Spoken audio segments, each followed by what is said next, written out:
Welcome, fellow adventurers, to another episode of the Corner of Story and Game. Today, we're embarking on a thrilling journey through the intricacies of game design, from epic video game battles to the nuanced mechanics of tabletop experiences. And who would guide us through this adventure better than the esteemed Scott Rogers? With a rich background spanning video games, board games, virtual reality, and even theme park experiences, Scott's insights will surely entertain and enlighten. Scott, thank you for joining me. That's my pleasure. Thanks for having me. Before we rip into talking about what we're here to talk about today, can you help me just find, where did you come from? Like that foundation. Let's start at the beginning. What inspired you on this journey into game design? You know, it's funny. I was talking recently to a friend about what I call my geekyology, which is like a genealogy, but for nerdy stuff. And I tracked this many years ago, so I know this pretty well. But it's everything that I've kind of done growing up, I think led me to a career in creating games and writing for games and things like that. So, for example, very early on, I was into arcade games. You know, I'm old, so I remember Pong when it first came out, and I, as a young child, would steal quarters from my dad and go to the arcade and play Donkey Kong and Dig Dug and Tempest and games like that. So I have this kind of repertoire of arcade games that I played as a child. So I know those, right? I knew them really pretty well, played them a lot. Then I got into Dungeons and Dragons very young. I started in like 1977 or so, 78. So maybe like 5 years after the creation of the game.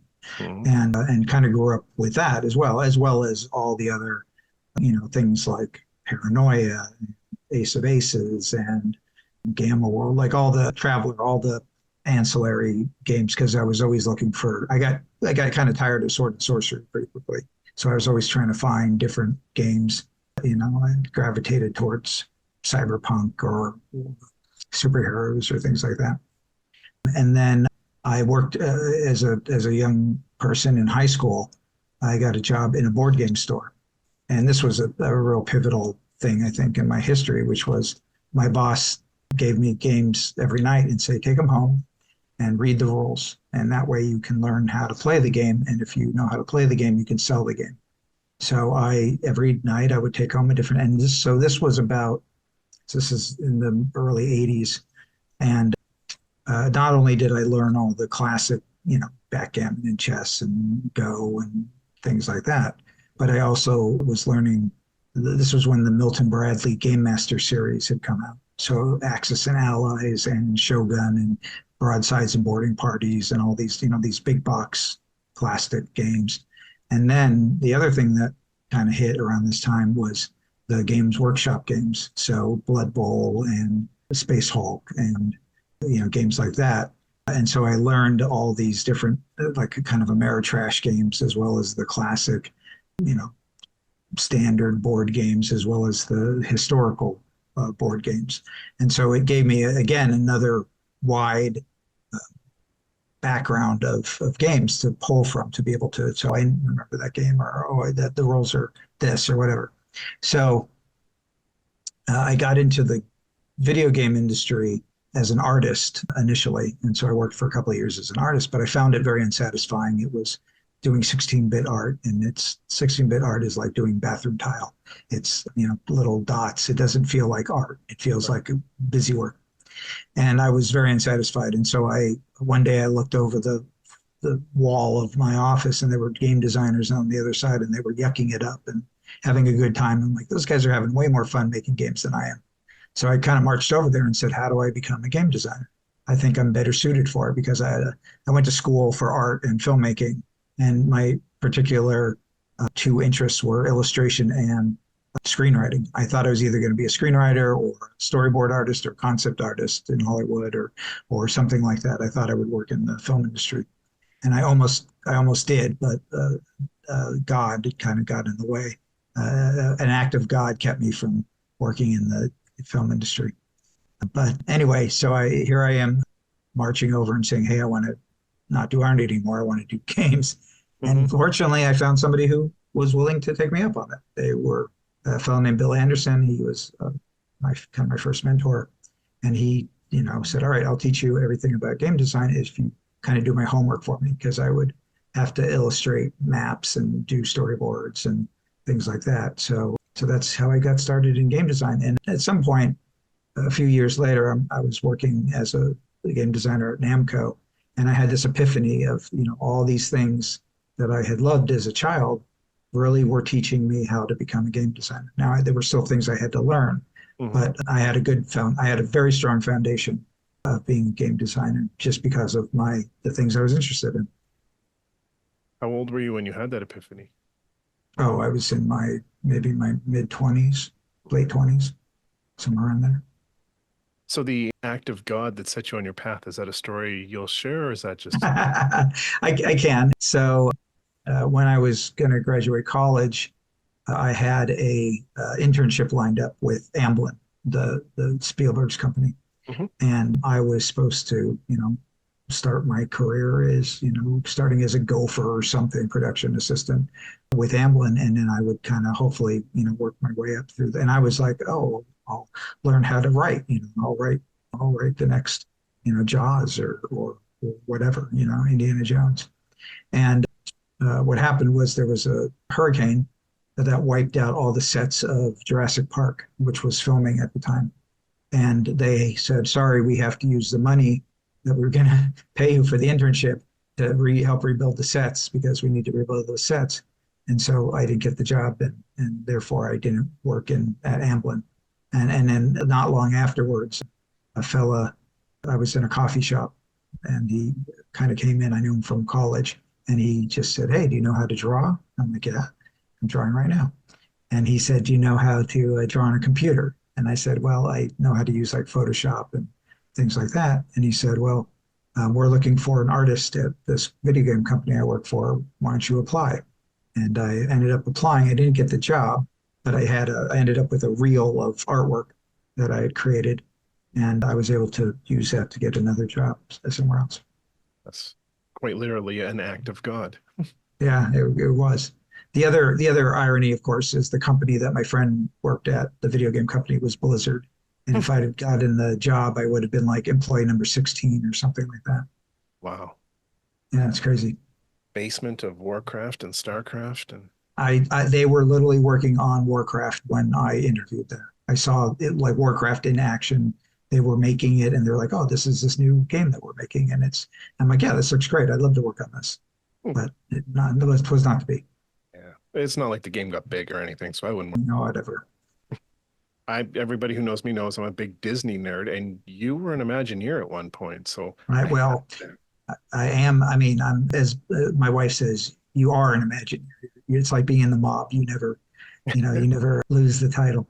Yes, I was a Disney Imagineer for 5 years, and I worked on a lot of really cool projects. My emphasis, of course, is game design, so they still had me doing game type things. 3 things kind of stuck, at least for a while, when I was working on. One of them was a thing called Mickey's Fun Wheel Challenge, which we turned the big wheel, Ferris wheel in California Adventure into a game of Simon, which was pretty fun. So you could, if you won, you got to control the lights for like 30 seconds. The second was an ARG that was done in Frontierland called Legends of Frontierland.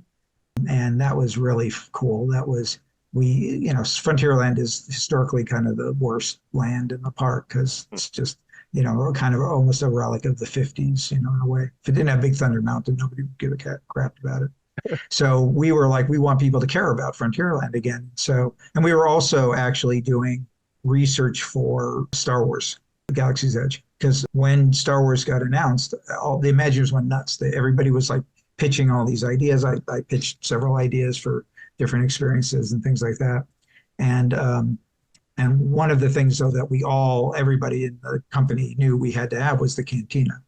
And so the fellow who was in charge of the cantina, the pitch for the cantina, we were talking about, how are we going to pull this off? Like, what are the things that we want to happen in the cantina, in Star Wars Cantina? And of course, we came to the realization that the Star Wars Cantina is really just a Western bar, right? And a lot of Star Wars is Old West stuff anyway. So we said, all right, let's test out all these ideas that we want to do for Star Wars land, but let's do it in Frontierland. So we had this game. It was kind of a land grab game. So you were either on the Frontierland side or you were on the Rainbow Ridge side. And then you got recruited when you first came in. And then you could go and do different missions. So you could like go to the bar, have a drink. You could throw a friend in jail if you drew a wanted poster of them. You could go, on a mission and end up petting a goat or something like that. We had all time. I was the one. I wrote a lot of the quests for the game, and so I was back in Burbank writing these things. And every day I would kind of check in and go, okay, which ones were people playing and they liked the most and all that. And they would say, oh, they really like this one. They didn't like this one, whatever. And so then I would write new ones, and a lot of them were kind of these elaborate missions of like go to the cigar store Indian and then do this and then kind of a lot of fetch questy type things that like are video games, and that was a lot of fun because people would come in costume and interact with the actors that we had there, and it was very successful from a popularity point of view. And then we went to the head of Disneyland and said, hey, here's this presentation of this thing that went really well. What do you think? And the guy was like, I don't want anybody role playing in Disneyland. I want them to just ride things, watch things, and buy things. That's what he said. Wow. It was like, yeah, that was a real bummer. So, I mean, some of the things did end up getting into Galaxy's Edge, like tiny bit. But the other guy, there were two guys that were in charge of it. And one of them got so mad that he quit and he went to Knott's and took the idea. And so there's a thing called the Ghost Town Live or something like that. And it's really great. I went and did it before I went through my medical procedure. And it was a lot of fun. We spent the whole day just orchestrating trying to rob a bank and lying to the cops and getting into the press and like trying to manipulate this because they would print newspapers like 3 times a day. And so we were constantly getting in the newspaper about, they were like, these people are not so trustworthy. And we're like, no, we're good people. But the greatest triumph of that day that I had was there were all these little kids that had been deputized because the sheriff would like, okay, if you ever see a bad guy, point him out. It's, fun kid stuff. Mm-hmm. And so I managed to convince like at least a dozen children that there was going to be a big crime happening all the way across town. And as we were orchestrating this bank robbery. And so I got all these little kids to like go to the wrong place while we were like trying to do our nefarious deeds. It was so much fun. Wow. Can you imagine creating an experience where the players in real life just take it and run with it and start improvising and making their own stuff?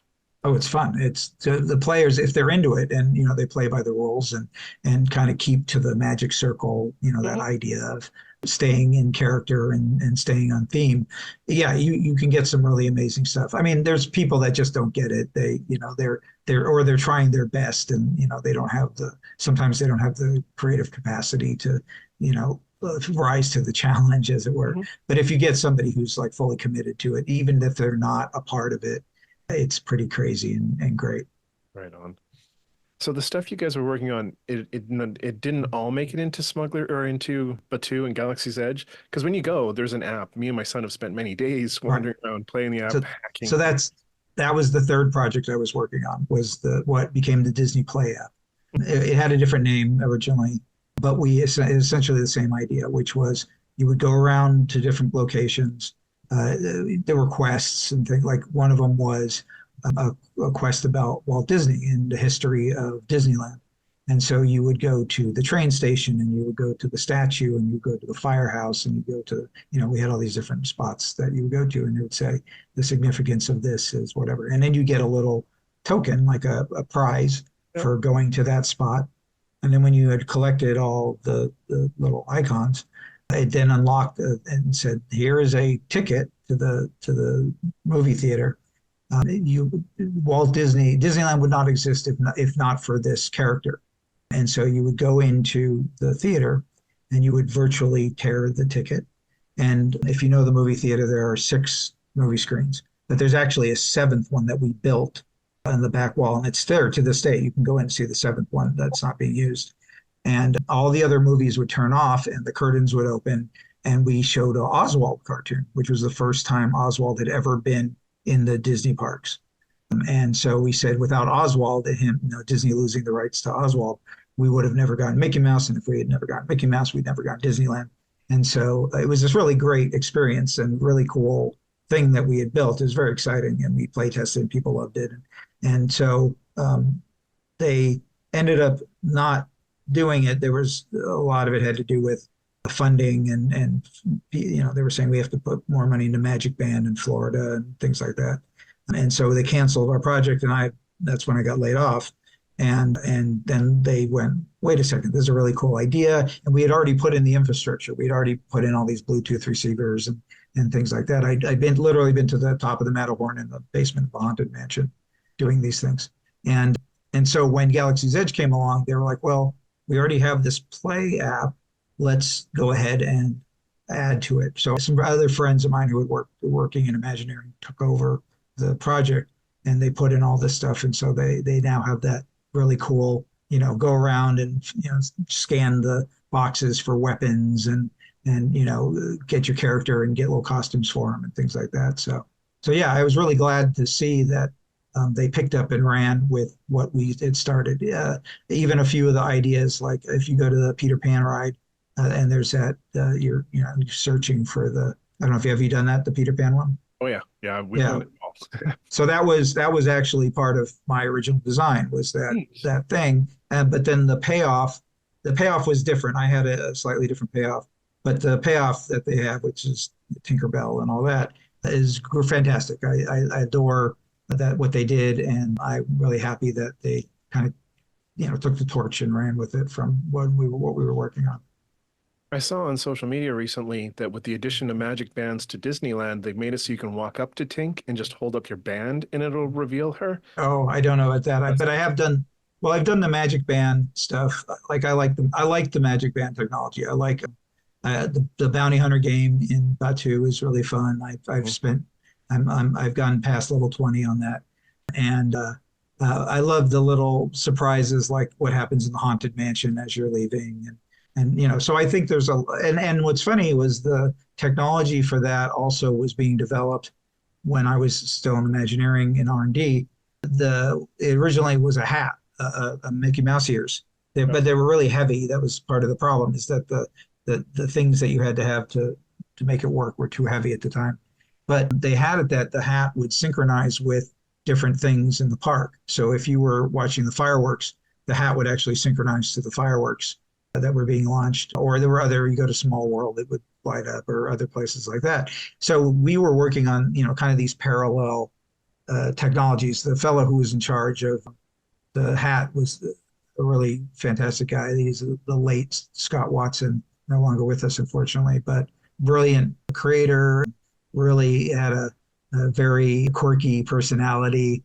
And that was one of his many, many inventions that he made for Disney over the years. And so seeing that technology, I'm like, oh, that's just Magic Band. The hat, that's just the mouse ears. I forget what they call the mouse ears, but that technology is essentially the same thing. So I think it's a better form factor. It's more intimate. It's on your arm, so you can feel it when it vibrates and does its thing. It's right there. It's an easier reminder than a hat or some other. We had talked about dolls. We talked about pins and things like that. But I think the wrist is a good one, and I really like the art that they've put on them. I own a few of them myself, and I find them very charming. Okay, well, let's pull it back into game design. Your experiences as an Imagineer, what parts of those have you pulled forward when it comes to designing in other media? Well, it's funny. It's actually reciprocal, because how I became Imagineer was through game design.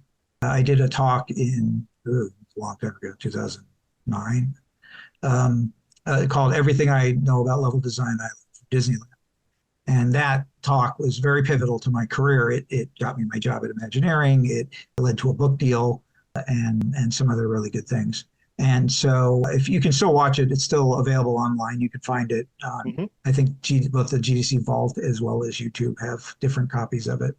But the learnings that I picked up from Disneyland, but because I would go a lot as a child and even as an adult, I applied to game design because really Disneyland is just kind of a big virtual world, no different than World of Warcraft or any level in a video game.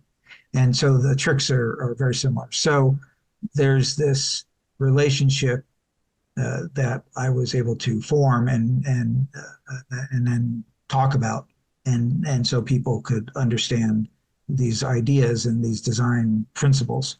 But as time has gone on, the one of the things that I think I've been playing with the idea of doing everything I learned about Disneyland I learned from level design, like a reciprocal Hmm. version of that talk, but probably wouldn't be called that, called something else. But anyway, uh, a lot of what Disney does and kind of harps on a bit, sometimes to its detriment, but whatever, is story.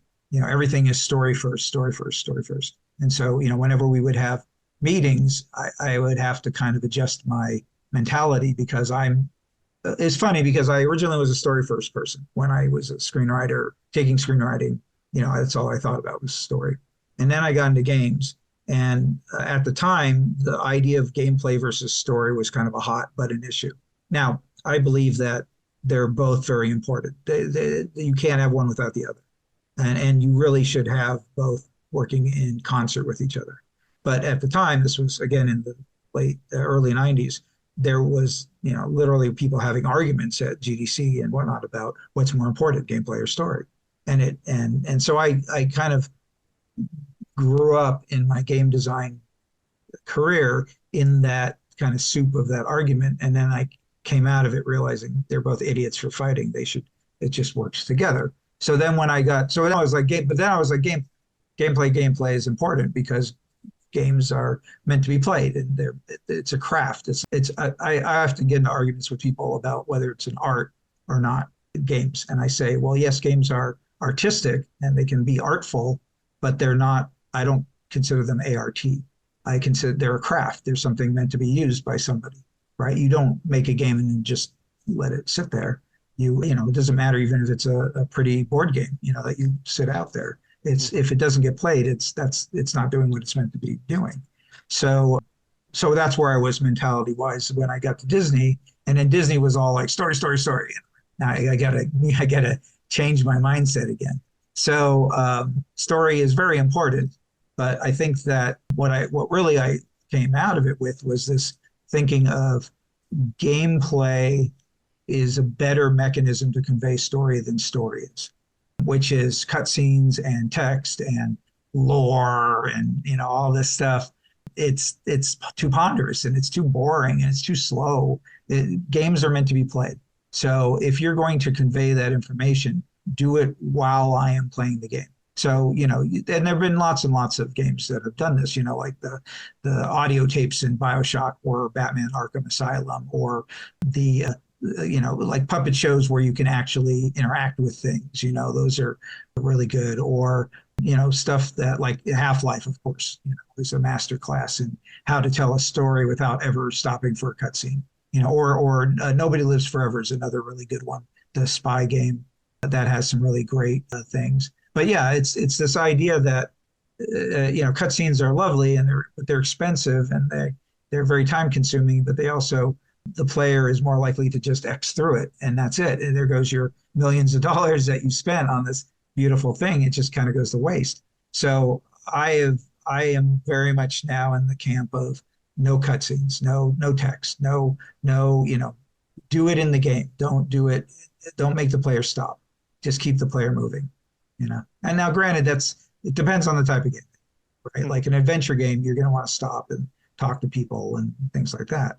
But if it's a third person action game or first person game or even like a puzzle game, right? Don't get in the way of the player. You want to facilitate their play. You don't want to be a barricade. Hmm. So, talking about game design, level design, you're really well known for a boss fight you designed for God of War. Mm-hmm.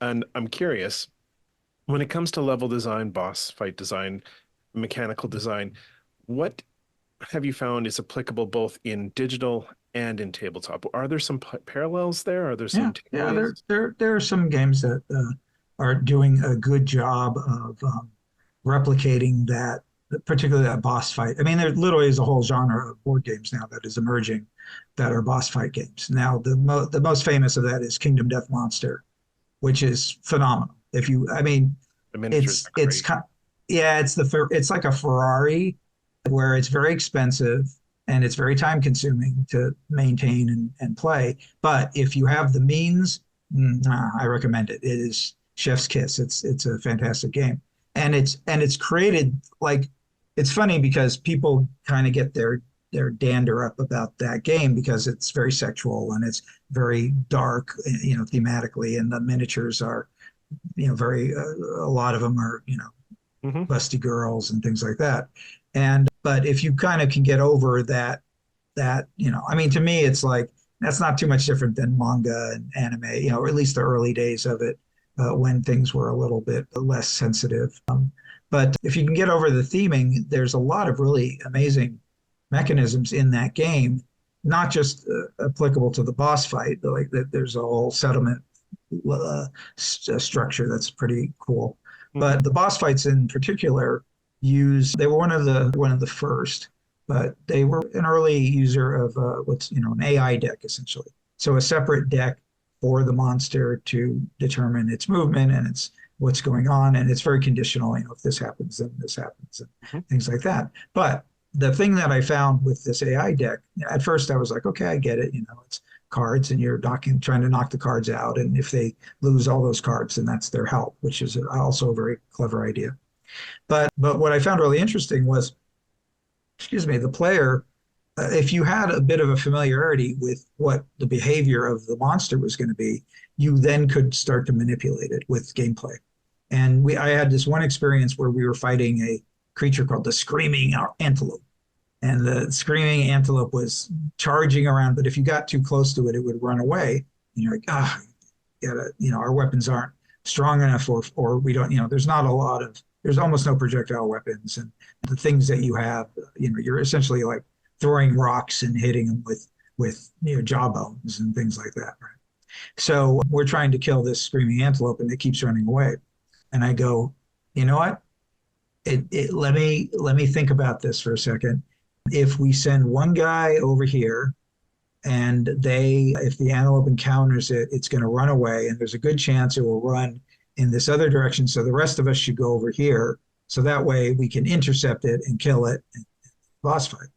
And it worked. The strategy worked just by the card play and how we managed to set this up. And it was the first time I've ever felt like I fought like a boss, like a video game boss, right? Like the thing had intelligence, but I could also predict that intelligence, and I could use that to my advantage to then win the fight. Mm-hmm. And that's really what a good boss fight is, right? It's a series of patterns. Most bosses are just patterns, and then you learn, okay, I shouldn't stand here when he's smashing down, or I need to jump, for a while because there's shock waves coming at me I can't avoid, or things like that. And so seeing this, what I had been making for years in video games, kind of emerge on this analog format, I was kind of taken aback and like, wow, this is amazing. This is the first time I've kind of seen this. Now, I know that there's other boss battlers out there. I haven't tried most of them, unfortunately. I've only played a couple of them, but I've heard things like there's one that just came out. Oh man, I'm going to mess up the name. But there's one that's one that's themed on Monster Hunter that I hear isn't bad. But then there's another one that's like Monster Hunter, but it's not like a official Monster Hunter game. It's these, these ideas that there are these big models. You're playing a little guy, you have gear, and then you're trying to not, it's got it, and you're trying to kill it, outwit it or whatever. And I like those kind of games. They're fun. You have to be. They're a very different type of game though than a standard type. Like you're not going to go exploring, or you're not going to your character might improve, but I find it interesting that this genre, which is very clearly inspired by video games, making its way into analog space. And what I love about it is it proves out something that I've known for a long time, and I preach and I teach and all that, which is you can replicate any type of gameplay on paper. Any game that exists can be an analog game. And so I've seen people make first person shooters in paper form. I've seen puzzle games in paper form. I've seen, you name it, you name the genre, that you can replicate it in some way.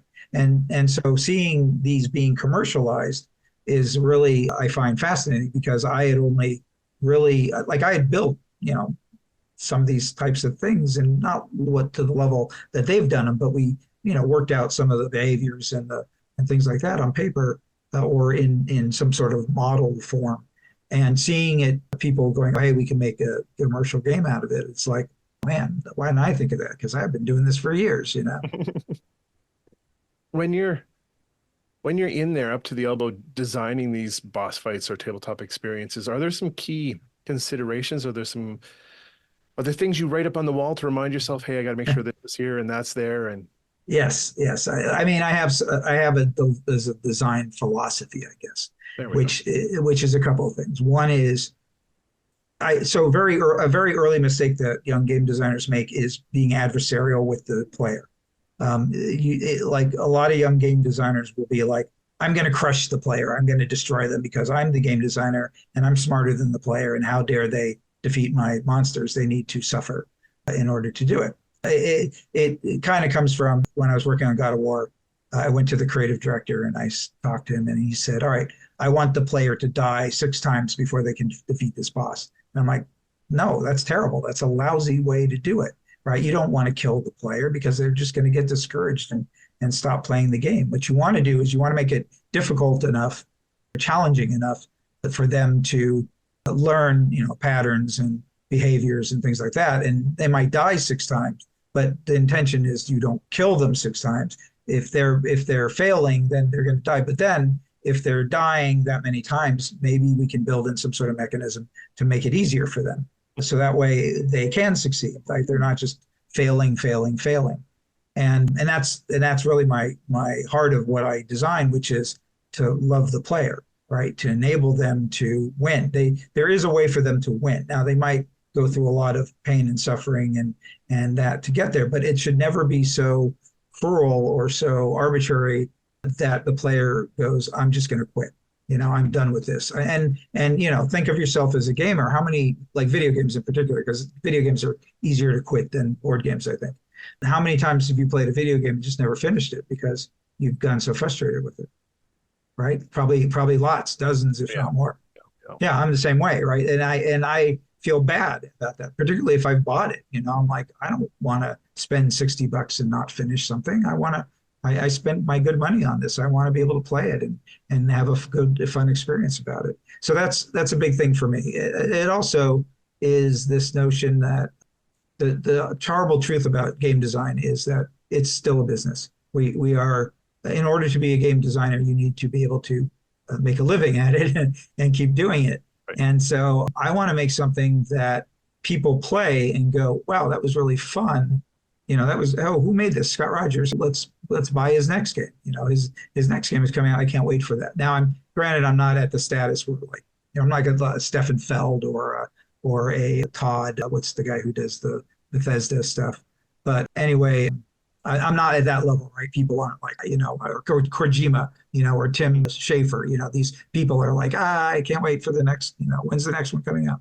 Yeah. But I have some people that like my stuff, and so that's my goal. My goal is to make games that people can finish and enjoy and have a good time, and then they will be like, I want to buy the next one, because then that keeps me employed. I am making games, and people see the name and they go, I want to buy that one too because the last one was good. Mm-hmm. That's a fantastic philosophy, both from a creative point of view and a business point of view. It makes sense. Well, it's kept me employed for over 30 years as a game designer, which is something I'm very proud of. So I guess I'm doing something right. There you go. Talking about level design, and then my brain kind of wandered back to Disney and experience design. I'm curious, how have you ever seen where spatial consideration has informed the design of a video game level, a boss fight, a board game space? Like, when does spatial design as part of environmental design influence your work? Sure. So a very simple design trick for you designers out there is spatial relationship between narrow and wide spaces. This is a very simple. I call them islands and alleys, but there's other ways that you can express it. And you'll see this all throughout Disneyland. You'll see this in video games, and that is, you create this kind of narrow area. It can be a hallway, it can be a dungeon, it can be just passing through a very tight space. And then you go into a large space and you have this moment of grandeur, and it's so exciting. And often the narrow spaces is where there's danger, and the wider spaces are places of safety, or rest, or puzzles, or whatever. And so that's like, if you just built a level in a game and you just started out with a hallway, and then you go into a wide space, and then you go into a hallway, and you go into a wide space, and you go into a hallway and a wide space, that's going to be a much better feeling experience than if it's all hallways or all wide spaces or stuff like that, right? Because you want to, part of it is it helps guide the player, and part of it is that you get that nice effect of opening and closing and opening and closing. So that right there, I mean, that's for me, that's like 101. Right? It's spatial level design 101. But then you want to think about, a lot of the things I talk about in my Disneyland talk are things like weenies, which are these objects in the world that you use for navigation points, or to help kind of go, okay, I understand where I am in relationship to this thing. Or there are even things that help kind of help you navigate. Like I had a really funny situation where I wish I had a whiteboard, but essentially I had a path, and then I had a building, like a tomb, and you could go behind the tomb and come out. So let's imagine the square connected with a kind of like a P, the letter P. So players, what would happen is they would go up the path, and they go, there's this backspace I can investigate.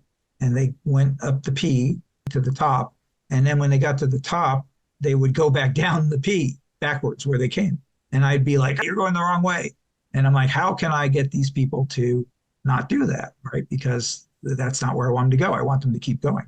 And so I found that if I put some sort of thing, like a statue or a fire hydrant or a tree or some unusual piece of, this little tiny navigation piece, if I put it, on either side of the road of the P, what would happen is the player would go up the road and they'd see this thing in the road. Then they'd go around the back of the building and they'd come out. And when they came out, they would see the thing again. And they go, that's the thing I saw before. And they would keep going up. And it was just that adding that one simple bit of art made a huge difference to how people would navigate. And I found it fascinating. This is very interesting phenomenon that happened. The intersection of human psychology and environmental design and experience design it's incredible. Like, yeah. I think I've heard this. I think I listened to your talk, or maybe I read this in one of the Imagineer books. But yeah, that's stuff I can go off for hours about the squeeze and release, as I call it. But yeah. Yeah. I mean, people are fascinating, and they've got all types of quirky things about them, and they make assumptions. And so as a game designer, you need to help them. Right? You want them to succeed. You want them to be able to navigate your level and not get lost and then frustrated, and then they quit. So there's a lot you can do it with lighting, you can do it with environmental design, you can do it with props, you can do it with sound, characters in the world, enemies. The real danger, another novice mistake, is using things like pickups, like coins and stuff, or monsters to say, all right, well, this is going to help point the player in the next direction, because that's a mistake, particularly depending on the genre of game, if it's a shooter or a third-person action game, because players will tend to destroy those things, right? They'll smash stuff in the world, they'll kill enemies, they'll pick up coins, and then once they're gone, you no longer have them as navigation pieces. So you can't rely on those as navigation pieces. You have to, they exist slightly separately. It's almost like, when you're watching Scooby-Doo and you've got the beautiful painted background, but then you've got like the table that has a vase on it, and you're like, wait a second, that table and vase is painted differently. Something's gonna happen to it. Right? Like Scooby-Doo's gonna bump into it or something, and invariably they do. And so you have to think of the world as the background, that painted background, and the enemies and the pickups and the power-ups as that other level, because they're going to exist and do their things separately than the background. And sometimes they work a little bit at odds with each other. So you have to be careful to get them to work together. Fascinating. I can go on forever about that stuff. But let's move in for a little bit as we're getting close to the end here. Let's just widen our lens and talk about industry stuff for half a second. Sure. I'm curious, in your experience and in your illustrious career, what common pitfalls or perhaps misconceptions you've seen in the game design industry have you run into, and how have you navigated them? I think getting pigeonholed is a big problem.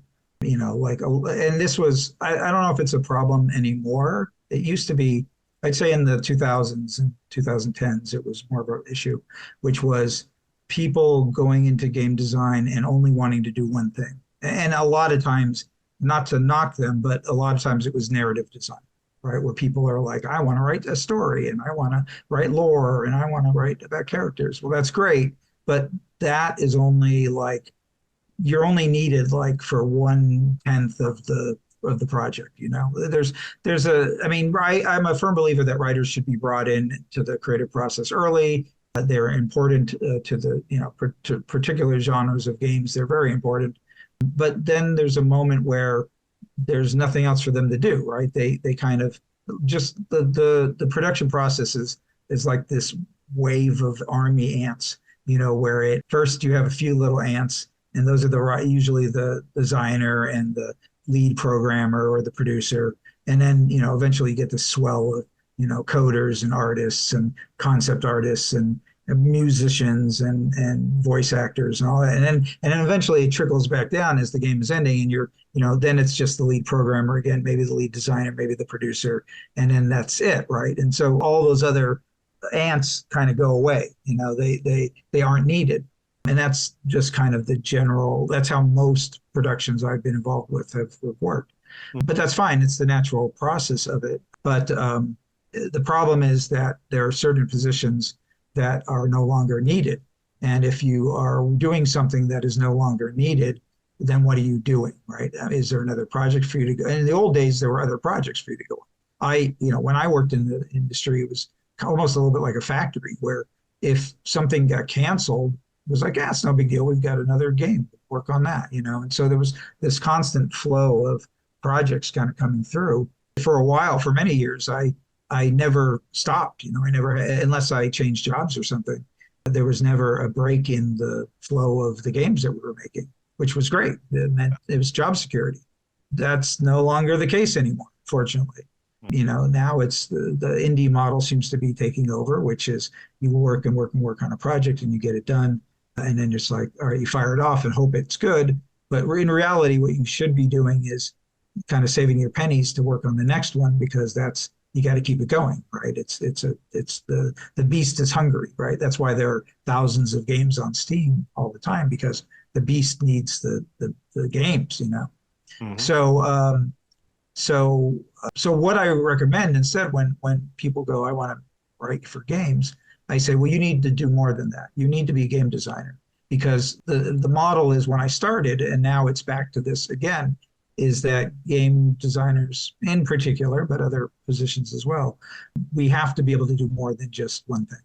So even way back in the day when I was working on Pac-Man World and Maximo and God of War, God of War, I was mostly working on kind of one or two things.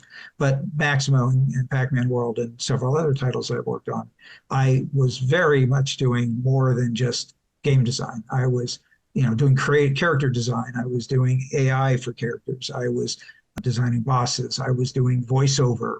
I was directing voiceover. I was working with the composers on their music. I was storyboarding cinematics. I was directing cinematics. I was doing everything and anything I could for two reasons. One was there was a need. People would say, hey, we need somebody to do sound. And I'd say, well, I know how to do sound. I learned how to do sound in college. And we have this great library of sound effects that I could use. So I'll put together the temp sound track. So in Pac-Man World and Maximo games, they all were originally, I did all the temp sound for. And then that would get passed on to an actual sound designer who had more skill and better taste than I had. And they would then make it, the nice shiny thing that it was. And same with the cinematics. I knew how to write a script, so I wrote the screenplay. Then the people are, it was like, kind of like the Little Red Hen, where they're like, somebody needs to bake the bread. Oh, I won't do it. So I'd be the one to be like, I'll do it. And so because I was the one that would say, I'll do it, I had picked up tons of other skills. I can do even things like marketing and business dev and things like that. I picked up things that are very adjacent to game creation. They're not game designer skills. Game designer, it's like, here are the game design, the gameplay things. Here's the game things, and then here's the outside of the game things, right? So I've learned how to do everything, or almost everything. I can't code, but I've done a lot of it because I had to, or nobody else was doing it. And so this is what I tell young game designers is, you can't just do one thing because you will become obsolete. You have to make yourself useful and learn all of these things. And that's really where indie game design is now, right? Like, think of, these teams are like 3-5 people and they're doing everything, right? And so you have to do everything because the game necessitates it. I'm part of a narrative design masterclass. I have been for months now. And I'm going to be going back to the group in a couple days here, and they're going to say, so what advice did you get? And I'm going to say, learn to do some other stuff, guys. Right. Yeah. Don't just do one thing. Do as many things as you can. Now, it's great that they want to tell stories and write narrative, but I think there's this. I find it's a bit of a pet peeve that I meet a lot of students that want to do that, and that's great. But I'm curious, like, how did they get that idea in their head that was something that you could just only do? Is it just because games have stories and they see all these stories and they're like, well, somebody's got to write these stories, and it should be me because I have lots of great ideas, But that doesn't teach them also about how to make a game, right? That's the other thing. And this is a very important consideration for narrative. This is something you should bring back to your narrative designer, which is you need to learn how to make a game because you are writing for a game. You're not writing for a story. They're two different things. Story is passive. Games are active. And so you need to learn what types of ways of telling a story work and don't work, because that's going to give you that toolkit. I call it my utility belt of tricks to be able to effectively tell a story. So, I know some writers who are very accomplished writers. They've won BAFTAs and things like that, but they also know how games work. And that's why they keep getting work, is because they know how to work with game developers and go, okay, I understand how this works. I know how games are made. What if we write the story this way? And because then it'll be easy for you to merge my story in with your gameplay. I will take that back. Good. Let's put on our goggles for a second here and take into consideration what's happening in the VR and AR space. I'm just curious, where do you think that's going to take us with immersive gaming experiences and immersive experiences in general? Where do you think? I have a maybe controversial opinion about VR. Oh. And that is, I think that VR, so I teach a history of video game class. And in it, I do a week session where it is, not a week, but it's a day, whatever, a class session about the history of VR. And when I start the class, I go, when do you think the first VR goggles and stuff were invented? And they're all like 2010 or 2005 or whatever. And I go, no, it was invented in the 60s, and B, it was commercialized in the late 80s, early 90s. And so this is all old. Everything old is new again, right? The VR is kind of, I'm not gonna say it's the emperor's new clothes, because it is, it's there, it exists, it's a valid form of entertainment. But I think that VR's time, the second wave of VR has kind of come and gone. I feel that VR now is not where, like, it hasn't reached its potential. I think there's still a lot of barriers of entry to it. Mm-hmm. I think a lot of it is how it's used. I mean, even though, now there's these new goggles, everybody's losing their mind over the new, was it Apple goggles? Yeah. But they still have the same problems that I think traditional VR have. And the three to me are this.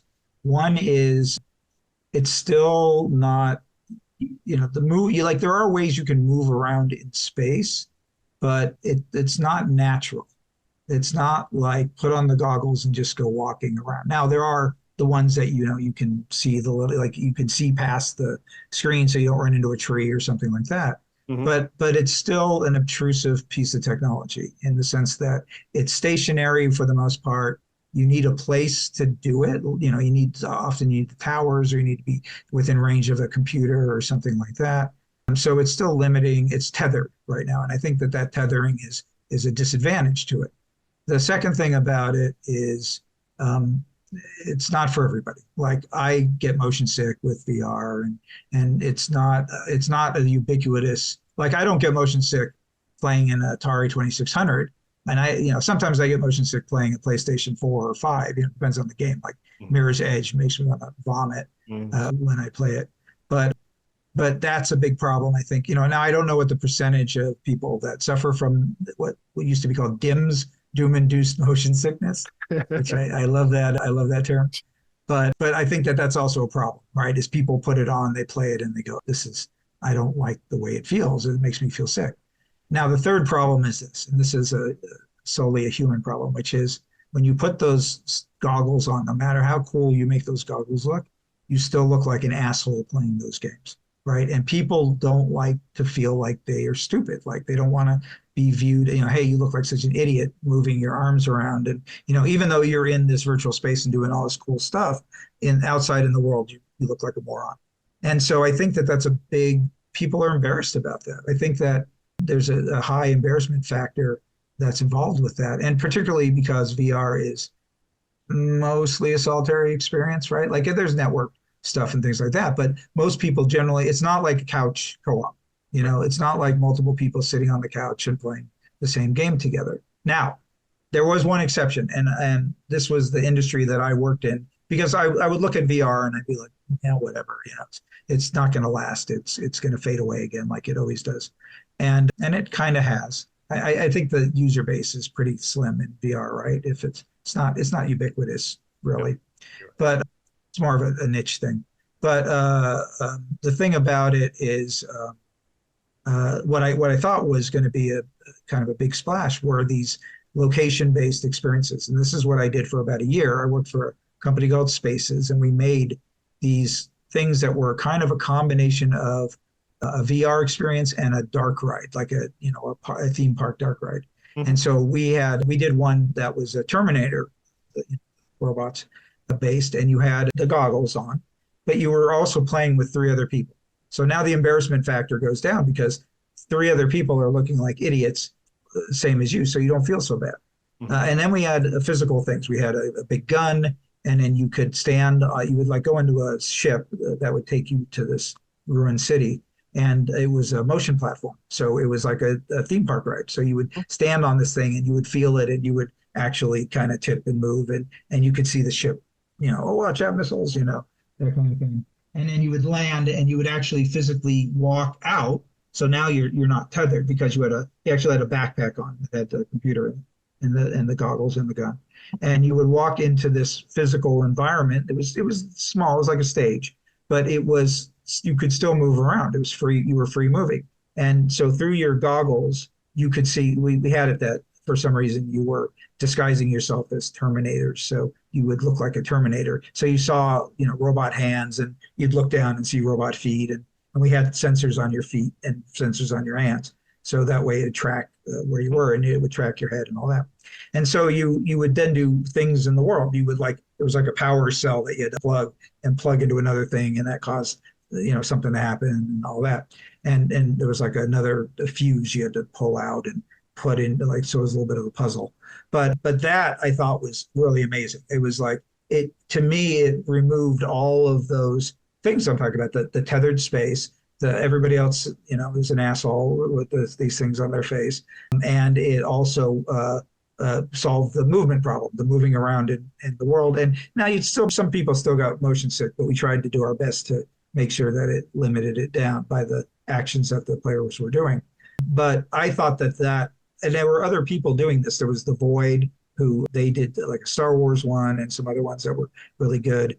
And then Dreamscape had a really cool, like an alien zoo thing where you could physically pet things. Like these people would have puppets and they'd put the puppet out and you could pet the puppet. It was really fun. But you would see it all as a virtual, it looked like a big brachiosaurus or something like that. And so I thought those were going to be the future. I'm like, this is really cool. It's like a mix of Disneyland and VR. You would go to these spots and they would, it was like going to a movie theater where you would book a game and you would play it. And, it had a very kind of theme park / movie theater vibe to it. But COVID completely wiped that out. Like the pandemic partially because it was a health issue, right? You had to clean the equipment, like even without COVID, cleaning and maintaining the equipment was a big part of the process. So it kind of slowed things down a little bit. So you couldn't put gear on people until everything was clean and safe and all that.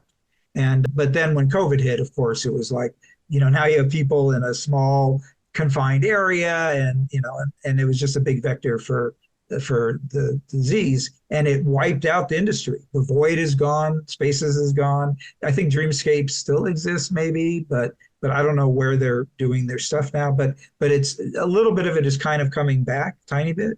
But it wasn't like the future looked really bright for a moment, and then the pandemic just completely wiped it out. And so I'm very sad about that because I really liked doing that. That was a really great job to do. It was really fun and challenging, and it got me really thinking differently about game design because there's certain, now that you have this physical human, the very active human factor involved, it's very different than I call it the amputated version, of a PlayStation controller, right? Like you're literally just playing with your thumbs and your fingers and maybe shaking it, where these VR experiences were full body, hands, feet, head, the world. And it was exciting. And so I hope it comes back, but I think that if it does, it will be a while because people are very skittish about what happened. And, we're still kind of coming out of everything. So this is true. Do you think Disney, with their experience in experience design and their big pockets, might be somebody who pushes into the VR space experience? Not at all, because they already did that, which was Disney Quest. They had a lot of VR experiences in that, and they've closed that down, and with no hope of, nobody's talking about redoing that, which is too bad because I would love to do Disney Quest again, like Mach 2. I know a lot of the people that made the first one, and it sounded like a blast. It was a very cool project, very, very innovative, very ahead of its time. But the real burn on VR in particular is what's known as THRC, which is, I think, total hours of, I forget what it exactly stands for, but essentially it's the number of people that go through something. So there are certain attractions at Disneyland that are known as people eaters. So for example, Pirates of the Caribbean has a nice big boat with 16 seats in it. So you can shove 16 people at a time, down the waterfall. And there's a conga line of about 32, I think, boats. So, 16 times 32, I'm not good at math. But, that's a lot of people, every 16 minutes going through the Pirates of the Caribbean, or the Haunted Mansion, which has that doom buggy that's, just a continuous, 2 people, 3 people constantly. I think there's 40 or some odd doom buggies in that. But anyway, again, people eaters, right? Small World is a people eater. Now there's other attractions that aren't people eaters, like Peter Pan and Snow White and Dumbo and things like that. But those are there partially, I think they're just kind of grandfathered in a way. Like you'll notice in Florida, the way they solved that in Dumbo is they made 2 Dumbos. So now you could have 2, twice the amount of people, but that's because Florida has more space than Anaheim does. So I think because VR is very much, it's a singular person experience, which you can maybe have 4 or 6 people at a time, but then they're going through that experience. And then the question is, okay, how long is that experience? There's a lot of setup time. There's a lot of tear down, get the gear on, get the gear off, get through the experience, And so I think that Disney, because they're very much like rides don't get made unless they are going to chew up a lot of people, as it were. And so I don't think a VR thing could ever, like there are versions of it, like, there's the Mario ride at Universal, which I haven't tried yet, but that has a VR component to it. But that also has a people eater. I think there's like 6 cars to a flight of guests. So they're bringing, they're putting 6 times whatever through the ride, and there's still that VR helmet, and I think there's you can shoot shells and stuff like that.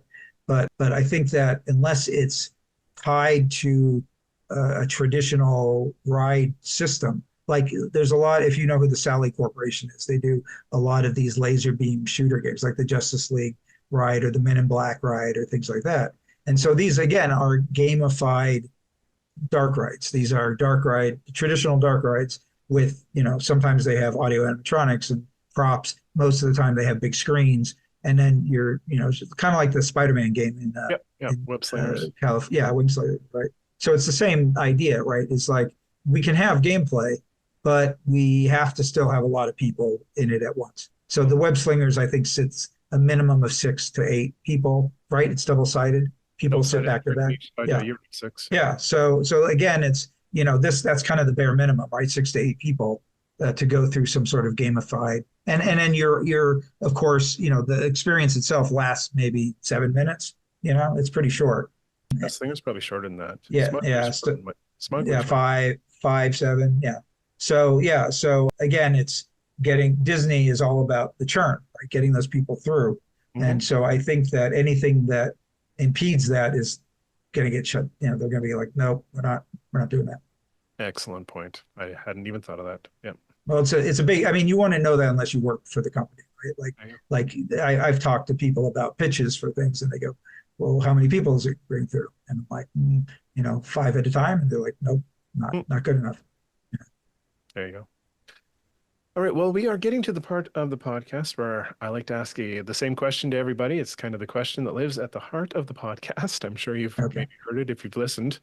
And this question is, in my opinion, there exists a sacred space at the center of the corner of story and game where game makers, game players, writers, playwrights, actors, all of these various creative and interesting people can just hang out, get along, and just be themselves. And if you agree with me, in your opinion, what is the magical thread that holds all that together? I think that it is, to me, it's a little bit of a guided experience. I think that, like, the perfect example is Dungeons and Dragons. That to me is a place where game and storytelling and acting and all that can exist, right? And improvisation. And so I think this is part of the reason why those, the podcasts about, the people that play these games, like was a Critical Role and Adventure Zone and things like that. Why those are so popular is because it is improv meets storytelling meets some rules. Occasionally they're rolling dice, and so they're following some sort of system. And I think that's, to me, that's the perfect intersection. It's a space that I've never worked in. I've never made an RPG, and I occasionally, I haven't played it as much lately as I'd like to, but through my whole life, I've had spots where I would kind of intensely play something, starting from pretty young, actually, to, a couple of years ago, I was involved in a good little D&D session. But I think that's that happy space, right? I think that is where we can all kind of come together as creatives and exercise our creativity, whether it's acting or writing or making game rules or things like that. Love it. Is tabletop role-playing game design something you might try your hand at someday? I'm just curious now. I've always been interested in it, and it's something that I did a lot of as a younger, I got into D&D in 1978, I think. So maybe like 5 years after the creation of D&D. Yeah, it's very early. And so from that I learned how to DM because I was the one who owned all the books. But I found that even though I liked some of the modules, I more preferred to make up my own stuff. And so that really set me up on my path to being a game designer. And so over the years, there have been moments where, I'm like, I'm playing champions and I'm designing a world and characters and narratives for the players to play, or I'm doing paranoia. When I would run paranoia, I used to have actual carbon copies, paper that the people would then have to fill out documents in triplicate and things like that. So I bring in that physical, tactile. That's one of the things I like about role-playing games, is that you can get very tactile with it. But I haven't run a game in maybe 15, 20 years. And I guess I miss it. And I've toyed with the idea of, I have a couple of IP that I've created that for board games. One in particular, I think, could lend itself well to a role-playing game. So I've been toying with the idea, but I haven't pulled the trigger on anything yet. I will wait and watch. I'll let you know when it happens. Please. Yes, please do. And then you can come back and talk to me about it. That's right. There's a question I typically follow up the core question with, and it's kind of applicable, seeing as there's a storyteller plaque at Disneyland, is why do you think stories and storytellers are important? Oh, because people love stories. They like to imagine. They like to pretend themselves in these situations. They feel there's lessons to be learned from stories, right? There's, the fairy tales all teach us, don't eat that poison apple. Don't go into the forest, where the witch lives. But I think also, there's a lot of, people like to be taken away from particularly now. I think it's always been true. I think that, humans in general, they work hard. They put up with a lot of BS in their life, drudgery, and stories give them an opportunity to get carried away into another world, or to see something where there's the type of story that I'm not a big fan of it, but the type where it's like something bad happens to somebody else and people are like, I'm glad that's not me, right? Like there's a little bit of that schadenfreude aspect to it. And so people, sometimes that's why they watch stories, is that, that's why they watch soap operas, is because terrible things happen to people in soap operas and they go, thank God that's not my life. Thank God I don't have an evil twin that's trying to steal my fortune or something like that, right? So that's part of it as well, right? There's so many. The story is not just one easy little thing to just say that's what it's about. It's I'm a follower of Joseph Campbell. I'm a second generation Campbellian. I actually learned about Joseph Campbell and his teachings from somebody who learned from Joseph Campbell. So I consider myself a second generation Campbell scholar. And the thing, of course, that he's most known for is that it's the universal story, is that there are certain stories that just touch all of us and that we relate to as humans. And these are universal and they're told over and over and over. And, the hero's journey and all these other, types of stories over and over again. And we relate to them because they're true.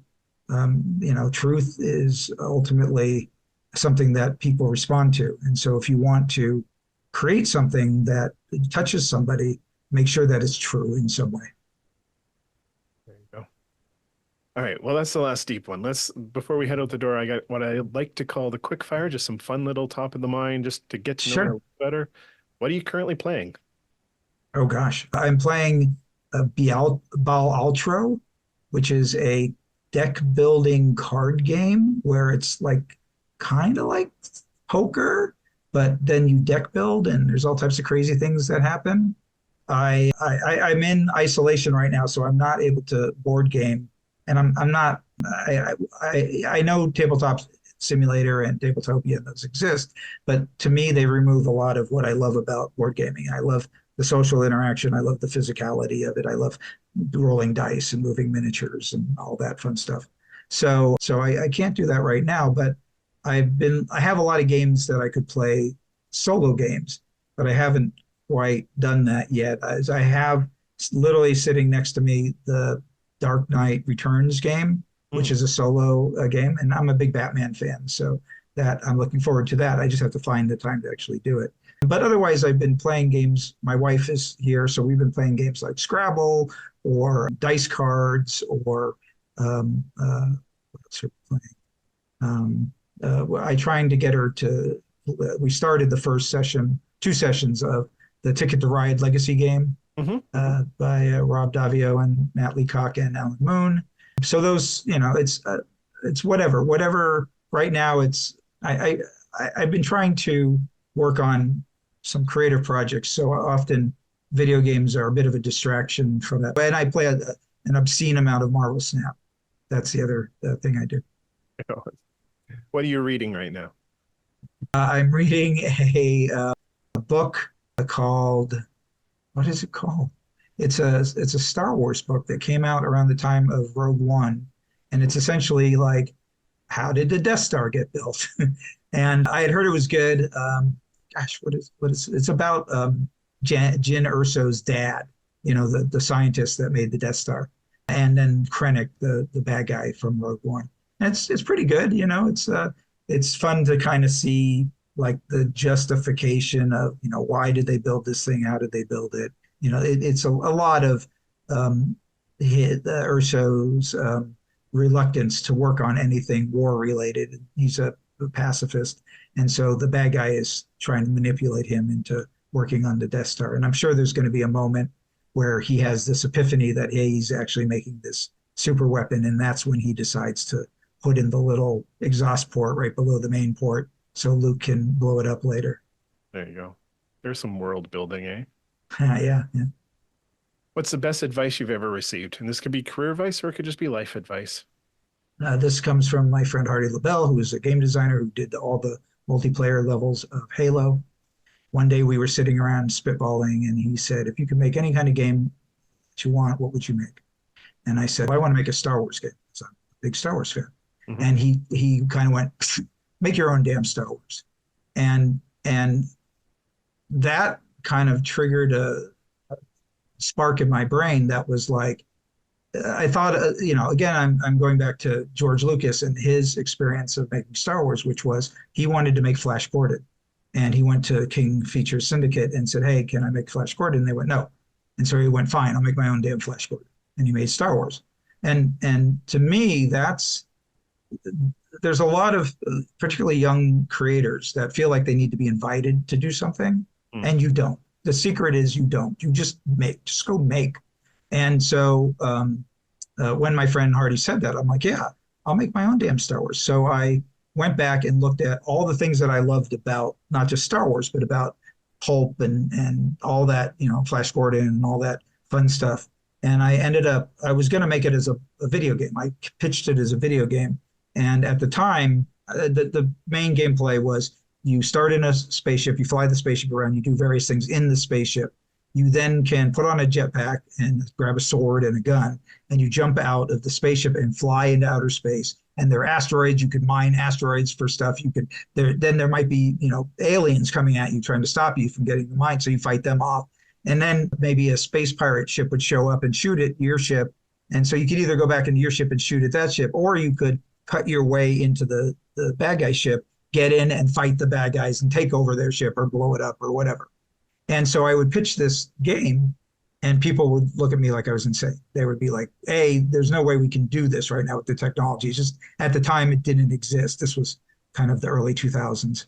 And so I was getting very down about this. I'm like, I love this idea, but nobody wants to make it. And plus it was like, you have a team? No, I don't have a team to make it. You have the money to make it? No, I don't have the money. Video games were extremely expensive and very hard to make back in those days, particularly. Right? There was a lot of barriers to entry for video games that now are no longer there, which is one of the great things about video games is that all those old barriers of entry, most of them are gone. Mm-hmm. But at that time, they were there. And so I was getting really frustrated about it. I'm like, I want this to exist. I love this idea. And I had this epiphany. I'm like, I'll make it a board game. And so I spent several years working on it and play testing it and getting people to, give me their feedback and all that. And I ended up taking it to Gen Con, the big gaming convention, because everybody said, if you want to sell a game, go to Gen Con. And so I brought my prototype with me, and it's a game called Ray Guns and Rocket Ships. And I ended up talking to like 13 different publishers. And one of them, IDW, was the one who ended up publishing it. They were the ones that got it. They understood what I was trying to do. The art, I had commissioned some art for the cover. I had sort of very thematic cover, and the pieces, I had little 3D spacemen and spaceships, and you had a map in the middle with the spaceships all flying around, and then you had your own little spaceship in front of you, and then you could, you could fight your way out and go into outer space and then fight your way onto somebody else's ship. All the things that I wanted to do in the video game. And that was super freeing for me. That moment of make your own damn Star Wars, which I did. I ended up making my own damn Star Wars. And so now I have this IP. First of all, I have this game that exists. It's, I can point to it on the shelf and say, look, there it is. It funded on Kickstarter, it's successful. But now what? What am I going to do with it now? And so that's where I'm at right now, really, is I have this IP, I have this game that I'm like, maybe should I do a second edition? Should I do should I expand the universe? And that's the thing I've been thinking about with the role-playing game as well. It's like, is there a role-playing game out there for this kind of pulp fiction, Star Wars-y type thing? Sounds cool. I would play it. Well, I got to write it first. So. Oh, come on. Okay. Last one of the quick fires. If you could host a game session with any 4 people, living or dead, from any time in history, who would you play, or who would you play with, and what would you play? Gosh, tabletop or role playing, or just role playing, or it could be sitting around a couch playing a Street Fighter. It could be game. Gosh, around the park playing a LARP. What is your thing? I don't think there's any historical figures that I was very fortunate to have a childhood where I actually grew up a little bit around like movie stars and actors and stuff like that. So they don't really impress me as human being. Like if they have to be good human beings, rather than. So there's some people that seem like they might be fun. Like Kevin Smith strikes me as somebody who'd be fun to play with, right? Or I'm a big fan of, and I've met him once, Justin McElroy from the Adventure Zone. He'd be kind of fun to play a game with. Gosh, I think like I have, friends, people that I'm friendly with that would be fun to play with. Like, I don't know, it'd be fun to play a game with Tim Schafer, who I know and have been friends with for many years. Or, gosh, who would be a good fourth? It's a good question. I'd have to be inclusive. I need a woman to play with. That way we're not just a big sausage party. My friend Lisa is a very well-noted D&D player, and that she should probably be fun to play with. She gets very into it. So maybe some sort of role-playing game with those folks. People that are big personalities that could then, maybe even, ham it up a bit and act or something like that, right? Because that's how I would play. I am kind of nefarious when I play a role-playing game of really getting into the character. And I've only LARPed once in my life, but it really impressed my friend who I was LARPing with. To this day, he still talks about how I stayed in character for 6 hours during the whole LARP. And I was one of the Monarch henchmen from Venture Brothers. So I was affecting the voice of I was the fat nerdy one. And so I was doing the voice for 6 hours and staying in character and not breaking character. And because I was like, I hope everybody rises to the occasion that I do, right? This is what I would want out of an experience. I would want other people to commit to the bit, And so I was like, well, I'm going to do it. And so maybe everybody else will do it if I do it, I'll be a good example. Right on. That is impressive. Well, it's the only reason why I've only done it once. Is it was A, it was exhausting, but B, it was like a perfect experience. So I'm like, I don't really need to do this again because I've had my perfect LARPing experience. There you go. All right. Well, this is going to bring us to the end. And before we walk out the door and close up shop, I would love to give you the final word. You got any closing thoughts, words of wisdom? You want to swear? Well, no, I will pimp my books. My board game book, which just came out, is called Your Turn, The Guide to Great Tabletop Game Design. And then we have Level Up. Yes, Level Up is my video game book, Level Up, The Guide to Great Video Game Design. And then there you go. There's Your Turn. Oh, thank you. Thank you for buying both of them. And then I have a third book called Swipe This, which is about touchscreen game design. So if you're doing, iPhones and motion sensors and VR and things like that. And then I am busy working on a third edition of Level Up because it's been like 10 or 15 years since the last edition. So it desperately needs an update. But then, or if you like board games, I have lots of games that I have the Texas Chainsaw Massacre board game from Trick or Treat Studios. I have Alien Fate of the Nostromo from Ravensburger. If you can still track down copies of Ray Guns and Rocket Ships, or a party game that I designed called Pantone, the game sold by Cryptozoic Entertainment. So if you like board games, or if you like to learn about board games, or you like video games, I highly recommend picking them up. And if you get the books, please leave a review, because reviews really help us authors. That's what people look at reviews and go, oh, there's a lot of reviews and they're positive, I will buy this book. And that's how it helps us write more books or make more games. And there you have it, folks. It's time to put up the chairs and start washing down the floorboards. This has been a truly enlightening conversation with Scott Rogers, delving into the intricate world of game design across various platforms. Scott, your insights have left us inspired and eager to embark on creative journeys of our own. To my wonderful listeners, thank you for joining us. Your support and curiosity is what drives us forward. As we conclude, remember, keep exploring, keep creating, and keep sharing those stories. Stay safe, Wanderer. Your chair will be ready by the fire the next time you stop by the Corner of Story and Game.